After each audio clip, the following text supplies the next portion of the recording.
ബഹുമാനപ്പെട്ട പ്രധാനമന്ത്രി നാളെ തിരുവനന്തപുരത്ത് വരികയാണ്. അപ്പോൾ തിരഞ്ഞെടുപ്പ് സമയത്തും അതുപോലെ തന്നെ തിരഞ്ഞെടുപ്പ് കഴിഞ്ഞ് വോട്ടെണ്ണലിനിടയ്ക്കുള്ള ഇടവേളയിലും വോട്ടെണ്ണൽ കഴിഞ്ഞും മാധ്യമപ്രവർത്തകർ സമൂഹമൊക്കെ തന്നെ വളരെ പ്രതീക്ഷയോടെയും വളരെ വിശ്വാസ്യതയോടെയും ഞങ്ങളോട് ചോദിച്ച ചോദ്യങ്ങളിലൊന്നാണ് തെരഞ്ഞെടുപ്പ് കഴിഞ്ഞ് നരേന്ദ്രമോദി തിരുവനന്തപുരത്ത് എത്തും എന്നുള്ളതിനെക്കുറിച്ചുള്ളത്. ഞങ്ങൾ തീർച്ചയായിട്ടും BJPയുടെ സംസ്ഥാന അധ്യക്ഷൻ സംസ്ഥാന നേതൃത്വവും ആവർത്തിച്ച് തന്നെ പറഞ്ഞുകൊണ്ടിരുന്നു, തെരഞ്ഞെടുപ്പിൽ BJP അധികാരത്തിൽ വരും, ബഹുമാനപ്പെട്ട പ്രധാനമന്ത്രി സത്യപ്രതിജ്ഞ കഴിഞ്ഞ് 45 ദിവസത്തിനകം തിരുവനന്തപുരത്ത് വരുമെന്ന്. തെരഞ്ഞെടുപ്പ് വോട്ടെണ്ണൽ കഴിഞ്ഞ് 45 ദിവസത്തിനകം വരുമെന്ന് ഞങ്ങൾ പറഞ്ഞിരുന്നു. ഈ രണ്ട് തരത്തിൽ കണക്ക് നോക്കിയാലും നാളെ ആകുമ്പോൾ 45 ദിവസം ആകുന്നില്ല. അതിനു മുമ്പ് തന്നെ അദ്ദേഹം തിരുവനന്തപുരത്ത് വരികയാണ്. അപ്പോൾ കഴിഞ്ഞ ഒരു 25 ദിവസം മാത്രം പ്രായമായ ഒരു ഭരണസമിതിയാണ് നിലവിലുള്ളത്. 25 ദിവസത്തിനുള്ളിൽ ചെയ്യാൻ കഴിയുന്ന പരമാവധി കാര്യങ്ങൾ ഞങ്ങൾ ചെയ്തിട്ടുണ്ട് എന്നുള്ളതാണ് ഞങ്ങളുടെ വിശ്വാസം. ഒരു 8-10 ദിവസം സ്റ്റാൻഡിംഗ് കമ്മിറ്റി തെരഞ്ഞെടുപ്പിൻ്റെ കുറച്ച് തിരക്കുകളിലൊക്കെ ആയിരുന്നു എല്ലാ പാർട്ടികളും. ഇന്നലെയാണ് 101 വാർഡിലും തെരഞ്ഞെടുപ്പ് കഴിഞ്ഞതിന് ശേഷം ആദ്യമായി കൗൺസിൽ യോഗം ചേരുന്നതും കുറച്ച് അജണ്ടകളൊക്കെ ചർച്ച ചെയ്യാൻ സാധിച്ചത് ഇന്നലെ മാത്രമാണ്. അപ്പോൾ ഞങ്ങൾ പ്രധാനമന്ത്രിയുടെ മുൻപിൽ തിരുവനന്തപുരത്തിൻ്റെതായ നിരവധി കാര്യങ്ങളും സാധ്യതകളും അവതരിപ്പിക്കേണ്ടതായിട്ടുണ്ട്. അദ്ദേഹത്തിൻ്റെ ശ്രദ്ധയിലുണ്ട്, അദ്ദേഹത്തിന് തിരുവനന്തപുരത്തെക്കുറിച്ച് അറിയാം, തിരുവനന്തപുരത്തിൻ്റെ പൊട്ടൻഷ്യൽ അറിയാം. അദ്ദേഹം പല പ്രസംഗങ്ങളിലും ആസാമിലായാലും പശ്ചിമ ബംഗാളിലായാലും അദ്ദേഹം ഒന്ന് പരാമർശിച്ചിട്ടുണ്ട് തിരുവനന്തപുരത്തെ വിജയത്തെക്കുറിച്ച്. ഞങ്ങൾ അധികാരത്തിലേറി അടുത്ത ദിവസങ്ങൾ മുതൽ തന്നെ വ്യത്യസ്ത മേഖലകളിൽ പ്രവർത്തിക്കുന്നവരുമായി തിരുവനന്തപുരത്തിൻ്റെ സാധ്യതകൾ ഒക്കെ തന്നെ പരമാവധി സമയം ചെലവഴിച്ച് ചർച്ച നടത്തിയിട്ടുണ്ട്. വർഷങ്ങളായി പൊതുപ്രവർത്തനത്തിൽ പ്രത്യേകിച്ചും കോർപ്പറേറ്റർമാരായിട്ട് പ്രവർത്തിക്കുന്നവർ എന്നുള്ള നിലയ്ക്ക് തിരുവനന്തപുരത്തിൻ്റെ അടിസ്ഥാന പ്രശ്നങ്ങളെക്കുറിച്ച് ഞങ്ങളുടെ ജനപ്രതിനിധികൾക്ക് തന്നെ ഉത്തരം ബോധ്യമുണ്ട്. മറ്റുള്ള കാര്യങ്ങൾ മറ്റ് വിദഗ്ധരുമായിട്ട് സംസാരിച്ചിട്ടുമുണ്ട്. ഇതിൻ്റെ അടിസ്ഥാനത്തിൽ കൗൺസിലർമാരോട് അവരവരുടെ വാർഡുകളിൽ വികസന സഭകൾ നടത്തി അതിൻ്റെ റിപ്പോർട്ട് ആവശ്യപ്പെട്ടിരുന്നു. നിരവധി വാർഡുകളിൽ ലഭിച്ചിട്ടുണ്ട്. പ്രതിപക്ഷ കൗൺസിലർമാരുടെയും സ്വതന്ത്രരുടെയും വാർഡുകളിൽ നിന്ന് ഉൾപ്പെടെ ലഭിച്ചിട്ടുണ്ട്. ഇനിയും ചിലത് ലഭിക്കേണ്ടതായിട്ടുണ്ട്. മറ്റു പല മേഖലകളിൽ ഇപ്പോൾ കഴിഞ്ഞ ദിവസം ക്രെഡായി, അതോടൊപ്പം തന്നെ Indian medical association, RCC director, കായിക മേഖലയിൽ പ്രവർത്തിക്കുന്നവർ, അതുപോലെ തന്നെ തിരുവനന്തപുരം വികസനത്തിന് വേണ്ടി പ്രവർത്തിക്കുന്ന മറ്റു പലരും, ചേംബർ ഓഫ് കോമേഴ്സ്, ഇത്തരത്തിലുള്ള വിദഗ്ധരുടെ ഇപ്പോൾ TP ശ്രീനിവാസ് സാറിനെ പോലുള്ള വിദേശകാര്യ വിദഗ്ധർ, നമ്മുടെ വിജയരാഘവ് സാറിനെ പോലെ ടെക്നോ പാർക്കിൻ്റെ ഫൗണ്ടിംഗ് CEO വിജയരാഘവ് സാറിനെ പോലുള്ള വിദഗ്ധർ, അവരുമായിട്ടൊക്കെ തന്നെ 1-to-1 ഡിസ്കഷൻ നടത്തി അവരിൽ നിന്നും ആവശ്യത്തിനുള്ള ഇൻപുട്ട് കളക്ട് ചെയ്തിട്ടുണ്ട്. എന്നാൽ കോർപ്പറേഷൻ്റെ ഒഫീഷ്യൽ വികസന സെമിനാർ എല്ലാ വർഷവും നടക്കുന്ന അടുത്ത സാമ്പത്തിക വർഷത്തേക്കുള്ള പദ്ധതി സമർപ്പണവുമായി ബന്ധപ്പെട്ടുള്ള വികസന സെമിനാർ ഇനിയും നടക്കേണ്ടതായിട്ടുണ്ട്. അപ്പോൾ അതുപോലെ തന്നെ ഫെബ്രുവരി മാസത്തിൽ ഞങ്ങൾ കോർപ്പറേഷനിൽ തന്നെ ചില കോൺക്ലേവുകൾ പ്ലാൻ ചെയ്യുന്നുണ്ട്. അതായത് ഇപ്പോൾ നമുക്കറിയാം 46 വാർഡുകളിൽ മാത്രമാണ് ഡ്രെയിനേജ് സംവിധാനമുള്ളത്. ഇത് 101 വാർഡുകളിലേക്ക് വ്യാപിപ്പിക്കണം. അതിനൊരു ഡീറ്റെയിൽ ആയിട്ട് പ്രോജക്റ്റ് റിപ്പോർട്ട് തയ്യാറാക്കേണ്ടതായിട്ടുണ്ട്. അതിന് എത്ര എമൗണ്ട് ആകും, അതുപോലെ കുടിവെള്ള പ്രശ്നം. ഇപ്പോൾ കോർപ്പറേഷൻ സെക്രട്ടറിയുമായി ചർച്ച ചെയ്തപ്പോഴേക്കും ഏറ്റവും ചുരുങ്ങിയത് ഒരു 1000 കോടി രൂപ ചെലവഴിച്ചുകൊണ്ട് 4 പ്ലാന്റുകൾ 4 സ്ഥലത്തായിട്ട് നിർമ്മിച്ചാൽ മാത്രമേ തിരുവനന്തപുരത്തെ കുടിവെള്ള പ്രശ്നത്തിന് ശാശ്വത പരിഹാരം ഉണ്ടാവുകയുള്ളൂ. അല്ലെങ്കിൽ പലപ്പോഴും പൈപ്പ് പൊട്ടും, നമ്മൾ തൽക്കാലം അതിനെ ഒട്ടിക്കും, ഇങ്ങനെയൊക്കെയാണ് പോകുന്നത്. പക്ഷേ ഇപ്പോൾ അരുവിക്കരയിൽ നിന്നാണ് വെള്ളം വരുന്നത്. മറ്റു പല സ്രോതസ്സുകളിൽ നിന്നും ജലം ശുദ്ധീകരിച്ച് കൊടുത്താൽ മാത്രമേ ഈ പ്രശ്നം പരിഹരിക്കാൻ സാധിക്കുകയുള്ളൂ എന്നുള്ള ഒരു വിവരമാണ് ലഭിച്ചത്. അതുപോലെ തന്നെ വേസ്റ്റ് മാനേജ്മെൻറ്റ് നമ്മൾ ഒരു തവണ സാമ്പത്തികം ചെലവഴിച്ചുകൊണ്ട് പരിഹരിച്ചാൽ ആത്യന്തികമായി പരിഹരിക്കപ്പെടണം. അപ്പോൾ കൂടുതൽ കോൺക്ലേവുകളും അതുപോലെ കൂടുതൽ ചർച്ചകളും ഒക്കെ നടക്കേണ്ടതായിട്ടുണ്ട്. എത്ര എമൗണ്ട് ആകും എന്നുള്ളതിനെക്കുറിച്ച് ഡീറ്റെയിൽ ആയിട്ടുള്ള സ്റ്റഡി ഇനിയും നടത്തേണ്ടതായിട്ടുണ്ട്. പക്ഷേ കിട്ടിയ വിവരങ്ങൾ വെച്ചുകൊണ്ട് ഞങ്ങൾ നാളെ പ്രധാനമന്ത്രിയുടെ ശ്രദ്ധയിൽ ഇക്കാര്യങ്ങൾ പെടുത്താൻ ശ്രമിക്കും. അതിൻ്റെ അടിസ്ഥാനത്തിലായിരിക്കും കോർപ്പറേഷൻ്റെ തുടർന്നുള്ള പ്രവർത്തനങ്ങൾ മുന്നോട്ട് പോകുന്നത്. അപ്പോൾ പല മാധ്യമങ്ങളും ഇപ്പോൾ ഞാൻ നിങ്ങളെ കാണണം എന്ന് ആഗ്രഹിച്ചത് തന്നെ, ഞങ്ങൾ ആലോചിച്ച് തീരുമാനിച്ച് നിങ്ങളെ കാണണം എന്ന് ആഗ്രഹിച്ചത് തന്നെ, പല മാധ്യമങ്ങളും ഇന്നലെയും മെനിഞ്ഞാന്നുമൊക്കെ ആയിട്ട് അവരവരുടെ ഭാവനയിൽ വിടർന്നതും നല്ല പ്രതീക്ഷ നൽകുന്നതുമായിട്ടുള്ള ഒരുപാട് വാർത്തകൾ പുറത്ത് പറയുന്നുണ്ട്. ഇപ്പോൾ സിറ്റി പ്രഖ്യാപിക്കും. അതുപോലെ ഇതൊക്കെ ആവശ്യമാണ് തിരുവനന്തപുരത്തിന്. ലൈറ്റ് മെട്രോയെക്കുറിച്ച് പറയുന്നുണ്ട്. അപ്പോൾ ഓരോ മാധ്യമങ്ങൾക്കും അവർക്ക് കിട്ടുന്ന വിവരങ്ങൾ, ചർച്ച നടന്ന കാര്യങ്ങളെക്കുറിച്ച് കിട്ടുന്ന വിവരങ്ങളനുസരിച്ച് മാധ്യമപ്രവർത്തകർ വാർത്ത കൊടുക്കുന്നുണ്ടെന്നുള്ളത് ശരി തന്നെയാണ്. എന്നാൽ ഇക്കാര്യങ്ങളൊക്കെ തന്നെ ഔദ്യോഗികമായിട്ട് സ്ഥിരീകരിക്കുകയോ ഇക്കാര്യങ്ങളൊക്കെ തന്നെ നാളെ മുതൽ നടപ്പിലാക്കി തുടങ്ങും എന്നുള്ള ഒരു ചർച്ചയിലേക്ക് ഞങ്ങൾ വന്നിട്ടില്ല. ഞാൻ പറഞ്ഞത്, അപ്പോൾ അങ്ങനെ വാർത്തകൾ കൊടുക്കുമ്പോഴേക്കും പ്രതീക്ഷിക്കാം, ഞങ്ങൾക്കൊക്കെ കാര്യങ്ങൾ പ്രതീക്ഷയുണ്ട്. പക്ഷേ ഒരു ഔദ്യോഗിക സംവിധാനം തീരുമാനിച്ച് പറയുമ്പോഴേക്കും അതിന് കൃത്യമായിട്ടുള്ള ഡാറ്റ, കൃത്യമായിട്ടുള്ള എത്രയാണ് അതിൻ്റെ എക്സ്പെൻസ്, അതിന് പല ഘടകങ്ങളിൽ നിന്ന് അംഗീകാരം വാങ്ങണം, ചില കാര്യങ്ങൾ സംസ്ഥാന സർക്കാരിൻ്റെ പെർമിഷൻ വാങ്ങേണ്ടതായിട്ടുണ്ട്. ഇങ്ങനെയുള്ള കാര്യങ്ങൾ ചെയ്തതിന് ശേഷം ആ മൈന്യൂട്ട് ആസ്പെക്റ്റിൽ കൂടെ പോയതിന് ശേഷം മാത്രമേ ഞങ്ങൾക്ക് ആധികാരികമായ അക്കാര്യങ്ങൾ പ്രഖ്യാപിക്കാൻ സാധിക്കുകയുള്ളൂ.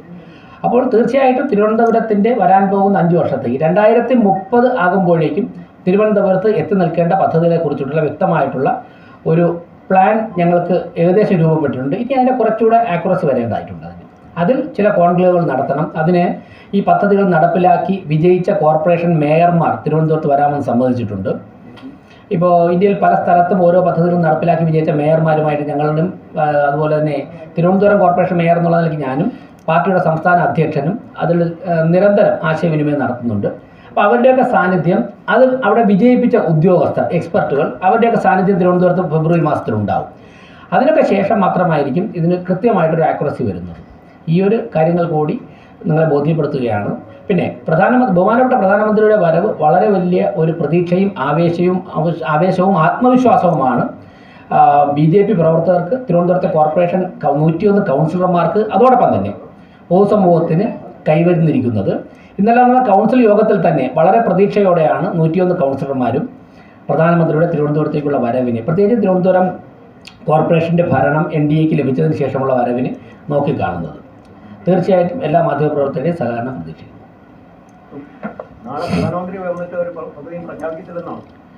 അല്ല, അത് PMO ആണ് തീരുമാനിക്കേണ്ടത്, PMO ആണ് പറയേണ്ടത്.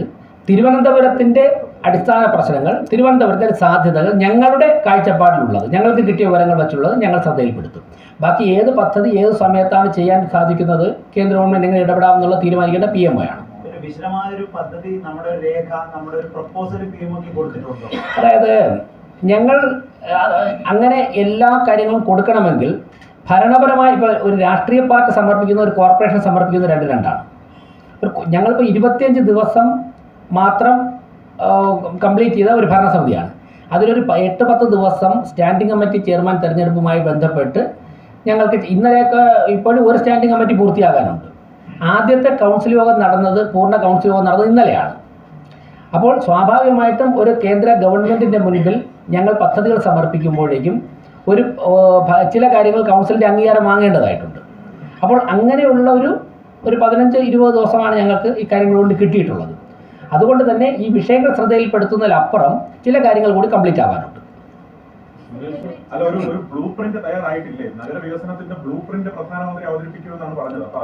അല്ല, പ്രധാനമന്ത്രി അവതരിപ്പിക്കുമെന്ന് ഉള്ള തരത്തിലേക്ക് അതിനെ എടുക്കണ്ട. പ്രധാനമന്ത്രിയുടെ പ്രധാനമന്ത്രിയുടെ ഒരു PMOയുടെ കേന്ദ്ര ഗവൺമെന്റിന്റെ ഒരു സഹായം ഞങ്ങൾക്കുണ്ടാകും.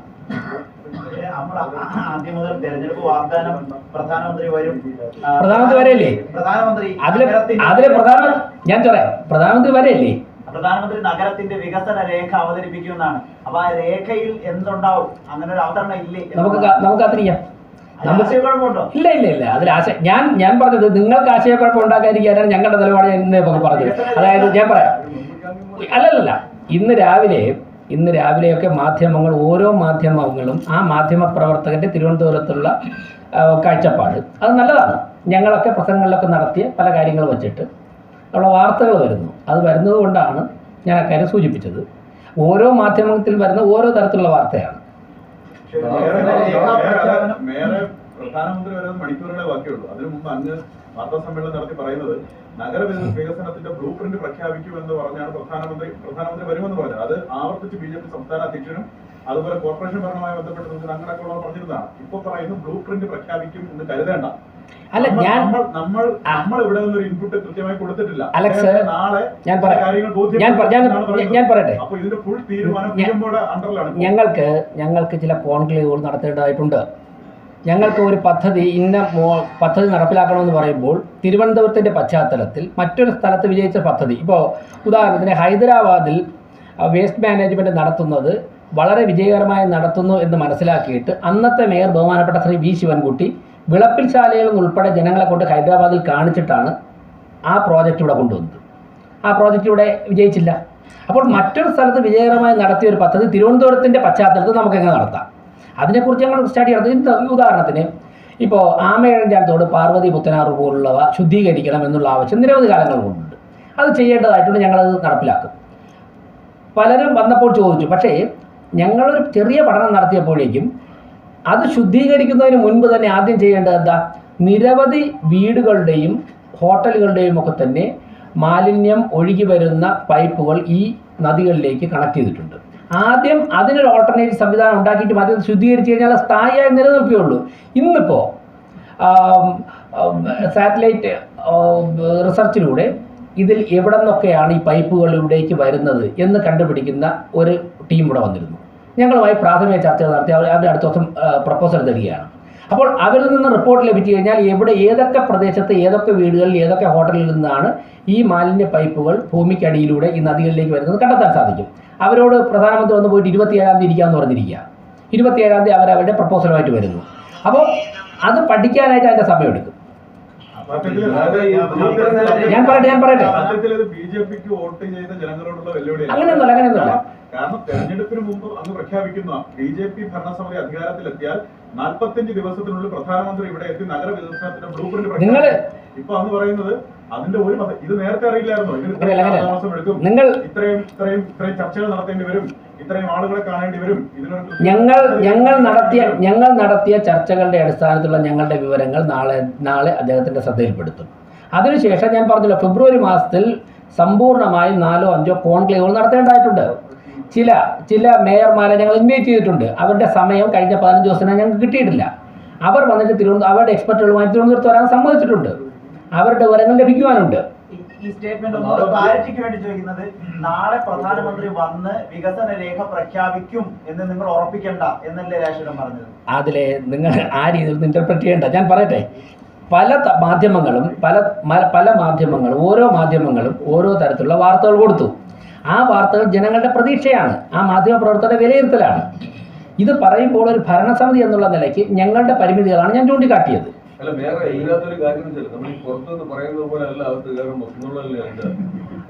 ബിജു, ഒരു ഭരണസമിതിക്ക് ഒരു കേന്ദ്ര ഗവൺമെന്റിന് മുമ്പാകെ ചില ആവശ്യങ്ങൾ വയ്ക്കുമ്പോൾ, ഒരു പ്രോജക്റ്റ് വിജയിപ്പിക്കണമെന്ന് പറഞ്ഞ് നടപ്പിലാക്കുമ്പോൾ സജസ്റ്റ് ചെയ്യുമ്പോഴേക്കും ഇവിടുത്തെ പശ്ചാത്തലത്തിൽ ഞങ്ങൾക്ക് കുറച്ചുകൂടി ഡീപ്പായിട്ട് പോകേണ്ടതായിട്ടുണ്ട്. ഞാൻ പറഞ്ഞല്ലോ, ഞങ്ങൾക്ക് 15 ദിവസമാണ് ഞങ്ങൾക്ക് സമയം കിട്ടിയത്. 10 ദിവസം സ്റ്റാൻഡിംഗ് കമ്മിറ്റി ചെയർമാൻ തെരഞ്ഞെടുപ്പിൻ്റെ പുറകിലായിരുന്നു എല്ലാവരും.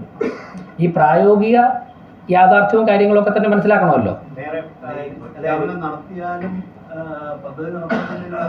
ഇല്ല, ഒരു തടസ്സവുമില്ല. ഞാൻ പറഞ്ഞത് ഞങ്ങൾ ഇഷ്യൂസും ഇവിടുത്തെ പ്രശ്നങ്ങളും അതോടൊപ്പം തന്നെ ഇവിടെ തിരുവനന്തപുരത്തിന്റെ സാധ്യതകളും ഞങ്ങൾക്ക് ഇതുവരെ കിട്ടിയ വിവരങ്ങൾ അനുസരിച്ച് ഞങ്ങൾ ധരിപ്പിക്കാം അദ്ദേഹത്തെ.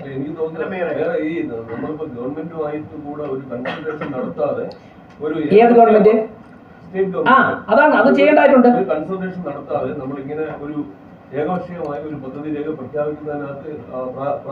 ഞാൻ പറയാം, ചില കാര്യങ്ങൾ സംസ്ഥാന തദ്ദേശ സ്വയംഭരണ വകുപ്പ് മന്ത്രിയുമായി സംസാരിക്കേണ്ടത് ഞങ്ങൾ 3 തവണ കണ്ടിരുന്നു. പക്ഷേ അത് ഡീറ്റെയിൽ ആയിട്ട് വിവിധ പരിപാടികളുടെ ഇടയിലാണ് കാണാൻ പറ്റിയത്. ബഹുമാനപ്പെട്ട എം പി രാജേഷ് കാണാൻ പറ്റിയത്. ഡീറ്റെയിൽ ആയിട്ട് കാണാനുള്ള സമയം ചോദിച്ചിട്ടുണ്ട്. അപ്പോൾ ഇന്ന് കാണാം എന്നാണ് ഞങ്ങൾ തമ്മിൽ ധാരണയായിരുന്നത്. പക്ഷേ നാളെ പ്രധാനമന്ത്രിയുടെ തിരക്ക് കുറച്ച് കൂടുതലായിട്ട് കാണാൻ പറ്റിയിട്ടില്ല. കാണാനുണ്ട്. മുഖ്യമന്ത്രി ഒരു തവണ കണ്ടു. അന്ന് തന്നെ മുഖ്യമന്ത്രി ചില നിർദ്ദേശങ്ങളും ചില അഡ്വൈസുകളും തന്നിരുന്നു. അപ്പോൾ അതിൻ്റെ അടിസ്ഥാനത്തിൽ കേന്ദ്രമന്ത്രി ജോർജ് കുര്യനുമായിട്ടും സുരേഷ് ഗോപിയായിട്ടും സംസാരിച്ചു. മുഖ്യമന്ത്രി തന്ന അഡ്വൈസിൻ്റെ അടിസ്ഥാനത്തിൽ, അതിൻ്റെ കൂടി അടിസ്ഥാനത്തിൽ. ഇപ്പോൾ ഇങ്ങനെ ഈ കാര്യത്തിൽ ഒരു വ്യക്തത വരുത്തി. ഈ പറഞ്ഞതിൽ പ്രധാനപ്പെട്ട മറ്റൊന്ന്, ഈ ഒളിമ്പിക്സ് തിരുവനന്തപുരത്ത് നടത്തുമെന്നൊക്കെ പറഞ്ഞു. അതിന്റെ കാര്യത്തിലോ? ഞാൻ പറയാം. ഇപ്പോൾ ഇന്നലെയും ഇന്നും ഞാൻ ഡീറ്റെയിൽ പറയാം. ഇന്നലെയും ഇന്നും. ഇന്നലെ ജലശക്തി മന്ത്രാലയത്തിൽ നിന്നുള്ള കേന്ദ്ര ഗവൺമെന്റ് ഉദ്യോഗസ്ഥന്മാർ ഇവിടെ വന്നിരുന്നു. സെക്രട്ടറിയും മേയറുമായിട്ട് വിശദമായി ചർച്ച ചെയ്തു. 2 മണിക്കൂർ ചർച്ച ചെയ്തിരുന്നു. അപ്പോൾ ആ മന്ത്രാലയത്തിന് ഏതൊക്കെ കാര്യങ്ങളിൽ ഏതൊക്കെ പ്രോജക്റ്റുകൾ ഇടപെടാൻ സാധിക്കും എന്നുള്ള ചർച്ച 2 മണിക്കൂർ ഇന്നലെ മേയറുടെ ചേംബറിൽ നടന്നിരുന്നു. ഇന്ന് 3 മണി മുതൽ 4 മണി വരെ ഖേലോ ഇന്ത്യ പ്രോജക്റ്റുമായിട്ട് ബന്ധപ്പെട്ട കേന്ദ്ര സർക്കാരിൻ്റെ ഉദ്യോഗസ്ഥന്മാരുമായിട്ട് education standing committee chairman Chempazhanthi ഉദയനും മേയറും സെക്രട്ടറിയും ആ ഉദ്യോഗസ്ഥന്മാരും അതുപോലെ തന്നെ സ്പോർട്സ് അതോറിറ്റി ഓഫ് ഇന്ത്യ, സംസ്ഥാന സർക്കാരിൻ്റെ വിദ്യാഭ്യാസ വകുപ്പിൻ്റെ പ്രതിനിധി ഉൾപ്പെടെ 1 മണിക്കൂർ ഞങ്ങൾ ചർച്ച നടത്തിയിരുന്നു. ഈ പോയിന്റുകളൊക്കെ തന്നെ ഞങ്ങൾ എടുത്തിട്ടുണ്ട്. ഇതിൻ്റെ ഞാൻ പറയട്ടെ, ഇതിൻ്റെ അടിസ്ഥാനത്തിൽ ചില കാര്യങ്ങൾ സംസ്ഥാന സർക്കാരുമായിട്ട് കമ്മ്യൂണിക്കേറ്റ് ചെയ്തിട്ടുണ്ട്. ഇപ്പോൾ ബഹുമാനപ്പെട്ട വിദ്യാഭ്യാസ മന്ത്രി തൃശ്ശൂരായിരുന്നു, ഞങ്ങൾക്ക് തൃശ്ശൂർ വെച്ച് കാണാൻ പറ്റിയില്ല. സംസ്ഥാന വിദ്യാഭ്യാസ മന്ത്രി തിരുവനന്തപുരത്ത് ഞങ്ങൾ കാണാമെന്ന് പറഞ്ഞിട്ടുണ്ട്. അതിൻ്റെ ഉത്തരം പറയാം. അതിന് ചോദിച്ചു ഞാൻ പറയാം. 2036 ഒളിമ്പിക്സ് ഇന്ത്യയിൽ നടക്കുമ്പോൾ അതിൽ ഒരിനം തിരുവനന്തപുരത്ത് വച്ച് നടത്താൻ സാധിക്കും എന്ന് ഞങ്ങൾ പറഞ്ഞിട്ടുണ്ട്. അതിൽ ഞങ്ങൾ വളരെ കൂടുതൽ ഉറച്ചു നിൽക്കുന്ന മാത്രമേ ഞങ്ങൾ മുമ്പോട്ടേ പോയിട്ടുള്ളൂ. 11 വർഷം ഇപ്പോൾ കുറയ്ക്കാൻ നമ്മൾ വിചാരിച്ചാൽ സാധിക്കില്ലല്ലോ. അല്ല, 11 വർഷം ഇപ്പോൾ ചുരുക്കാൻ ഞാനൊന്നും നിങ്ങൾ വിചാരിച്ചാൽ സാധിക്കില്ലല്ലോ. ഈ ബ്ലൂ പ്രിന്റ് തയ്യാറാക്കുന്നതിനടുത്ത കാലതാമസം എന്തായാലും ഉണ്ടാവും. 11 വർഷം. പക്ഷേ പ്രശ്നം ഇതാണ്, ഈ പറഞ്ഞ ജനങ്ങളോട് പറഞ്ഞ ഈ വാഗ്ദാനം അത് നിറവേറ്റപ്പെടുന്നില്ല എന്നാണ് അങ്ങ് പറഞ്ഞത്. അങ്ങനെയല്ല അലക്സേ, ഞാൻ പറയാല്ല, അങ്ങനെ നമ്മൾ എടുക്കരുത്. ഞങ്ങൾ ജനങ്ങളോട് പറഞ്ഞത് 45 ദിവസത്തിനകം തിരുവനന്തപുരത്ത് നരേന്ദ്രമോദി വരും. തിരുവനന്തപുരത്തിന്റെ വികസന കാര്യങ്ങൾ കേന്ദ്ര ഗവൺമെന്റിന്റെ ഇടപെടൽ ഉണ്ടാകും, കേന്ദ്ര ഗവൺമെന്റിന്റെ സഹായം ഉണ്ടാകും.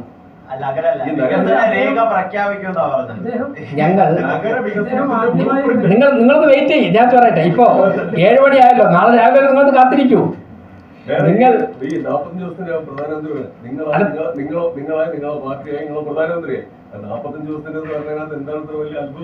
അപ്പൊ നിങ്ങളെല്ലാം ചോദിച്ചോട്ടെ 45 ദിവസം വരുമോ എന്ന് ആകാംക്ഷയോടെ. 45 ദിവസം വന്നപ്പോ തെരഞ്ഞെടുപ്പിന് പ്രഖ്യാപിച്ച പ്രധാനമന്ത്രി ഈ ദിവസത്തിനകം ഇവിടെ വരും എന്ന കാര്യം മാത്രമേ BJP പാലിക്കുന്നുള്ളൂ. ബ്ലൂ പ്രിന്റ് പ്രഖ്യാപിക്കുന്നുള്ളൂ. നാളെ രാവിലെ പ്രധാനമന്ത്രി വരുമല്ലോ. പ്രധാനമന്ത്രി നമുക്ക് കാത്തിരിക്കാം. അതിനുശേഷം നമ്മൾ വീണ്ടും കാണുമല്ലോ. അദ്ദേഹം നമുക്ക് 1 മണിക്കൂർ തന്നിട്ടുള്ളൂ. തൊട്ടടുത്ത് ചെന്നൈയിൽ പരിപാടിയുണ്ട്.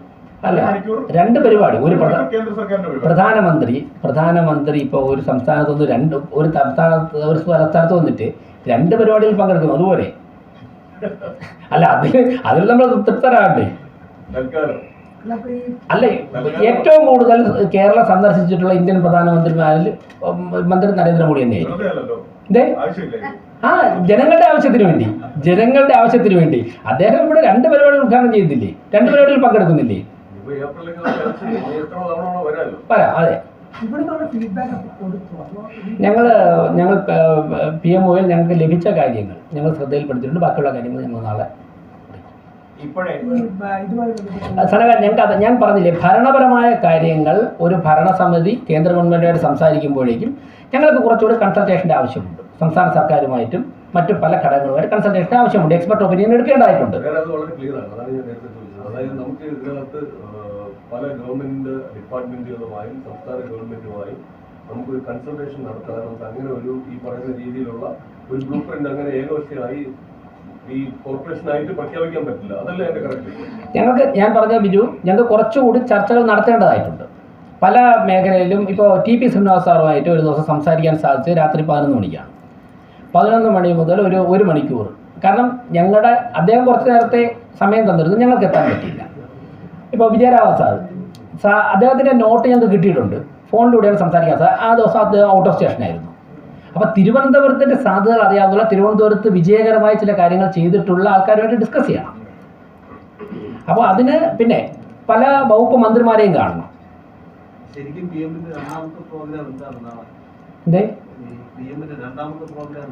ജനപ്രതിനിധികളെയും ഈ ഒരു 3-4 ജില്ലകളിലുള്ള BJP പ്രവർത്തകരെയും അഡ്രസ് ചെയ്യുന്നു. തിരുവനന്തപുരത്തെ പൊതുസമൂഹത്തോട് സംസാരിക്കുന്നു.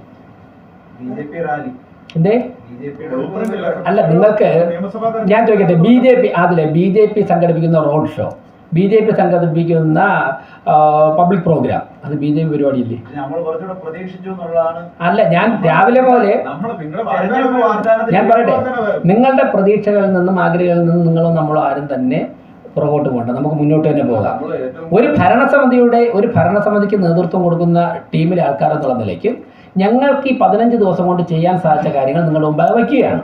ഞങ്ങൾക്ക് ഇനിയും ഏറെ ദൂരം ഒരു ഭരണസമിതിക്ക് ഒരു കാര്യം നടപ്പിലാക്കിയെടുക്കാൻ ഇനിയും കുറേ ദൂരം കൂടി യാത്ര ചെയ്യേണ്ടതായിട്ടുണ്ട്. ഞങ്ങൾ ചെയ്യേണ്ട കുറേ പ്രവർത്തനങ്ങൾ കൂടിയുണ്ട്. ആ പ്രവർത്തനങ്ങൾ എത്രത്തോളം പൂർത്തിയാകും ആ സ്പീഡ് പാത്ത് കഴിഞ്ഞ ദിവസം തന്നെ അമിത്ഷാജി വന്നു. അദ്ദേഹം വന്നിട്ട് അദ്ദേഹത്തിൻ്റെ പരിപാടികളൊക്കെ കഴിഞ്ഞ് ഞങ്ങൾ അദ്ദേഹവുമായിട്ട് സംസാരിക്കാനുള്ള സമയമൊക്കെ നിശ്ചയം അദ്ദേഹം പറഞ്ഞു ഡീറ്റെയിൽ കാര്യങ്ങൾ ഡൽഹിയിലേക്ക് വരണം. ഇന്ത്യൻ ആഭ്യന്തരമന്ത്രി ഡൽഹിയിൽ മേയറേയും ഡെപ്യൂട്ടി മേയർ ഉൾപ്പെടെയുള്ളവരെ ഡൽഹിയിലേക്ക് വിളിച്ചിരിക്കുകയാണ് ഈ കാര്യങ്ങൾ ചർച്ച ചെയ്യാൻ വേണ്ടി. ഞങ്ങൾക്ക് സമയം തന്നിരിക്കുകയാണ്. പിന്നെ മറ്റൊന്ന്, കഴിഞ്ഞ ദിവസങ്ങളിൽ ഇവിടെ ഈ ഫ്ലെക്സുകളൊക്കെ മാറ്റിയപ്പോൾ വലിയ സന്തോഷമായിരുന്നു. കാരണം ഇതൊരു വല്ലാത്തൊരു ബുദ്ധിമുട്ടാണ് പലപ്പോഴും നടന്നു പോകുമ്പോൾ ഈ നമുക്ക് തടസ്സമായിട്ട് നിൽക്കുന്ന ഫ്ലെക്സുകൾ. പക്ഷെ ഇന്ന് നോക്കിയപ്പോൾ ഈ മോദിജിയുടെ ഫ്ലെക്സുകൾ അങ്ങ് നിലനിൽക്കുകയാണ്. അപ്പോൾ ഈ രാഷ്ട്രീയം പഴയ ഭരണസമിതി പോലെ തന്നെയാണ് ഇക്കാര്യത്തിൽ. അതായത് പരിപാടി കഴിഞ്ഞ ഫ്ലക്സ് ബോർഡുകൾ, ഡേറ്റ് കഴിഞ്ഞ ഫ്ലക്സ് ബോർഡുകൾ അടിയന്തരമായി നീക്കണം എന്നുള്ളൊരു നിർദ്ദേശമാണ് ഞങ്ങൾ കൊടുത്തത്. എന്നാൽ ഫ്ലക്സ് ബോർഡുകൾ വയ്ക്കുന്നതിന് ഹൈക്കോടതി ചില മാനദണ്ഡങ്ങൾ പറഞ്ഞിട്ടുണ്ട്. ഇപ്പോൾ PM പ്രോഗ്രാമൊക്കെ കഴിഞ്ഞതിന് ശേഷം ഒരു ഓൾ പാർട്ടി മീറ്റിംഗ് ജില്ലാ നേതാക്കന്മാരെ ഉൾപ്പെടുത്തിക്കൊണ്ട്, ജില്ലാ നേതാക്കന്മാരെ എല്ലാ പാർട്ടികളെയും ജില്ലാ നേതാക്കന്മാരെ ഉൾപ്പെടെ ക്ഷണിച്ചുകൊണ്ട് കോർപ്പറേഷൻ്റെ ഓൾ പാർട്ടി മീറ്റിംഗ് വിളിക്കുവാൻ വേണ്ടി ആലോചിക്കുന്നുണ്ട്. അതിൽ വച്ച് ഹൈക്കോടതിയുടെ നിർദ്ദേശങ്ങൾ എങ്ങനെ നടപ്പിലാക്കാമെന്ന്, കൂടുതൽ ഇഫക്റ്റീവായിട്ട് നടപ്പിലാക്കാമെന്ന് ചർച്ച ചെയ്യേണ്ടതായിട്ടുണ്ട്. അതുവരെ പ്രോഗ്രാം ഡേറ്റ് കഴിഞ്ഞാൽ ആ ഫ്ലക്സ് എടുത്ത് മാറ്റണമെന്ന് പറഞ്ഞു. ഞങ്ങൾ പറഞ്ഞതിൻ്റെ അടുത്ത ദിവസം തന്നെ അതിൻ്റെ കോൺട്രാക്ടർമാർ അത് നിർവഹിച്ചു. അത് നിങ്ങളൊക്കെ തന്നെ കണ്ടാൽ, നിങ്ങളൊക്കെ തന്നെ പലരും വാർത്തയും കൊടുത്തതാണ്. ഇപ്പോൾ അങ്ങ് പറഞ്ഞതുപോലെ നാളെ നടക്കുന്ന പരിപാടിയുടെ ചില ബോർഡുകൾ റോഡിൽ ഇരിപ്പുണ്ട്. ചില വാർത്തകൾ വന്നു. നിങ്ങളിപ്പോൾ പോയി നോക്കിയാൽ അറിയാം. അതിൽ ആ വാർത്തകൾ വന്നു. അതിൽ അക്കാര്യങ്ങൾ കറക്റ്റ് ചെയ്യേണ്ട കാര്യങ്ങൾ ആ ഫ്ലക്സ് പ്രിന്റ് ചെയ്ത ആൾക്കാർ തന്നെ ഇന്ന് ഉച്ച മുതൽ അത് കറക്റ്റ് ചെയ്തിട്ടുണ്ട്. അത് മനസ്സിലായി. അതാണ് ഞാൻ അഡ്രസ്സ് ചെയ്തത്. അങ്ങനെ മാധ്യമങ്ങൾ വാർത്ത കൊടുക്കുകയും ശ്രദ്ധയിൽ വന്ന കാര്യങ്ങൾ അപ്പോൾ തന്നെ ആ ബോർഡ് വെച്ച ആൾക്കാരുടെ ശ്രദ്ധയിൽപ്പെടുത്തുകയും, നിങ്ങളിപ്പോൾ നോക്കി അറിയാം, എനിക്ക് തോന്നുന്നു ഞാനിപ്പോൾ വന്നതിലൊക്കെ തന്നെ ഏറെക്കുറെയൊക്കെ തന്നെ അവർ റിമൂവ് ചെയ്തിട്ടുണ്ട്. ഇവിടെ ഈ കോർപ്പറേഷൻ സെക്രട്ടറിയെ മാറ്റി പുതിയൊരാൾ വരികയാണ്. അപ്പോൾ ഇതിൽ എന്തെങ്കിലും ഒരു പൊളിറ്റിക്സ് കാണുന്നുണ്ടോ? ഇപ്പോഴത്തെ സെക്രട്ടറി മതി എന്നുള്ളതാണ് ഇപ്പോഴത്തെ ഭരണസമിതിയുടെ ആഗ്രഹമെന്നും അതിനുവേണ്ടി അങ്ങനെ ഒരു ശ്രമമാണ് നടത്തിയത്. പക്ഷേ അതിനെ മറികടന്നുകൊണ്ട് പുതിയൊരു സെക്രട്ടറിയെ സർക്കാർ വെക്കുന്നു. അതിൽ എന്തെങ്കിലും ഒരു പൊളിറ്റിക്സ് കാണുന്നുണ്ടോ?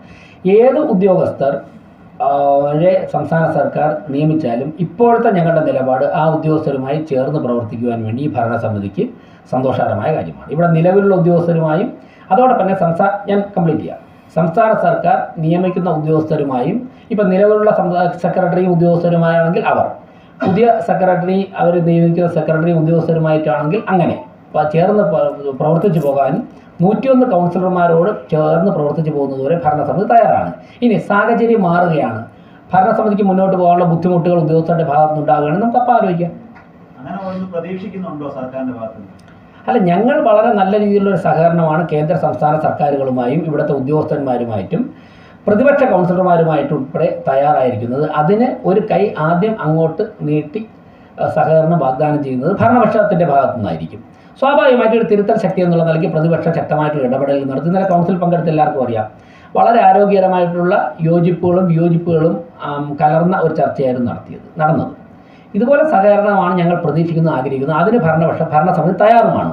ഇനി മറിച്ച് അതിലൊരു സാഹചര്യം വരികയാണെന്നുണ്ടെങ്കിൽ നമുക്ക് അപ്പോഴെങ്ങനെയാണ് നിയമപരമായിട്ടൊക്കെ കാര്യങ്ങൾ ചെയ്യാം എന്നൊക്കെ നമുക്ക് ആലോചിക്കാം. മുഖ്യമന്ത്രിയെ കണ്ട സമയത്ത് മുഖ്യമന്ത്രി കേന്ദ്ര പദ്ധതികൾ എന്ത് വേണമെങ്കിലും നിങ്ങൾ കൊണ്ടുവന്നോളൂ, നമുക്ക് അംഗീകരിക്കാം എന്നൊരു വാഗ്ദാനം തന്നിട്ടുണ്ട്. അങ്ങനെയല്ല മുഖ്യമന്ത്രി പറഞ്ഞത് സ്റ്റേറ്റ് ക്യാപിറ്റൽ കോർപ്പറേഷൻ ആയതുകൊണ്ട് കേന്ദ്ര പദ്ധതികൾ നമുക്ക് ചിലപ്പോൾ സ്റ്റേറ്റ് ക്യാപിറ്റൽ കോർപ്പറേഷൻ കൂടുതലായിട്ട് ചില കാര്യങ്ങളൊക്കെ കേന്ദ്ര ഗവൺമെൻറ്റുകൾ ചെയ്യാറുണ്ട്.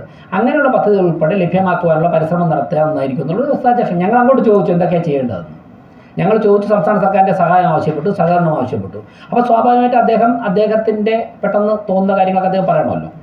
ഒരു ഭരണാധികാരി എന്നുള്ള നിലയ്ക്ക് അദ്ദേഹം ആ നിർദ്ദേശങ്ങൾ വെച്ചു. ഞങ്ങൾ തീർച്ചയായിട്ടും അടുത്ത ദിവസം തന്നെ കേന്ദ്ര ഗവൺമെൻറ്റിലെ മന്ത്രിമാരുമായിട്ട് ഉദ്യോഗസ്ഥരുമായിട്ട് ഞങ്ങൾ ചർച്ച ആരംഭിച്ചു. ഞാൻ പറഞ്ഞല്ലോ, ഇന്നലെ നടന്ന ചർച്ച, ഇന്ന് നടന്ന ചർച്ച കോർപ്പറേഷൻ സെക്രട്ടറി ഉൾപ്പെടെ ഞങ്ങൾ നടത്തിയ ചർച്ചയാണ്. അതൊക്കെ ഞാൻ പറഞ്ഞല്ലോ.